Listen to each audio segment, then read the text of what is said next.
Hey church family, thank you for joining us for today's Daily Connection video. We are continuing to look at the truth of Christ, knowing that we can be sure of that truth, and we know that that truth is found in His Word. And we are picking right back up where we left off yesterday.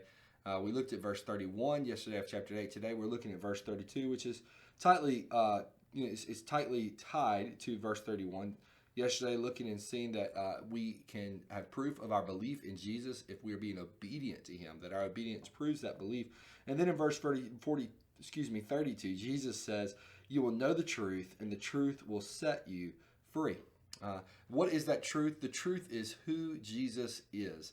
And the reality is that we have to be set free. And the truth is setting us free from something. What is that something? And that something is sin, the bondage of sin. All people are in bondage to sin at some point in their life. And bondage to sin or bondage to someone has been around for years. We can look at the Old Testament and see that the Israelites were in bondage to sin, but they were also in bondage to Egypt, that they were the slaves of Egypt. God oftentimes put them into slavery as a punishment for their sin. But while God may have allowed them to be into bondage of sin, although they put themselves there, God always intervened to give them a way out. And so we see in the Old Testament that God, through the Exodus, gives His Israelites a way out. And today, God has given you and me a way out through Jesus Christ. And when we truly believe that Jesus is the way for salvation, and we believe that in our hearts, we believe that in our minds, and we're sincere in that, then and only then are we free from the consequences of sin. Then and only then can we be sure of the truth of that in our lives.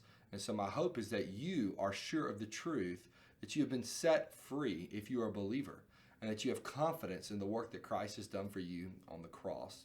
He has intervened so that you and I don't have to face those consequences. No, He has already faced those consequences for us. If you know Christ, that is a great reality that you can have, that you can know the truth, and that truth has set you free. Our author gives us a couple of questions. The first one, in your own words, what is the truth about Jesus? And that truth is the gospel, the good news. The truth about Jesus is that He is the Son of God who came and died for your sin and for my sin. My hope is that you know that truth, but if you don't know that truth, then you can place your faith in God, in Christ, even now, for the work that He's done for you, because He surely has done it for you. He died on the cross for all of mankind. Not all will believe, but He's died. His work on the cross is sufficient for all of mankind to believe. That truth has set us free. And the second question, how have you experienced freedom from sin? I think that individually we could each probably look at situations in our lives where we have been in bondage to sin, and we have turned that over to Christ and allowed Him to work in our lives. But I would encourage you, if you're a believer, to not forget that the greatest way that you've experienced freedom from sin is in your salvation. That you, even though you have not experienced hell, even though you have not experienced total separation from the Father, you have been freed from something that you have not experienced. And that something is far greater than anything we could ever imagine. And so that is one way that we have experienced freedom from sin.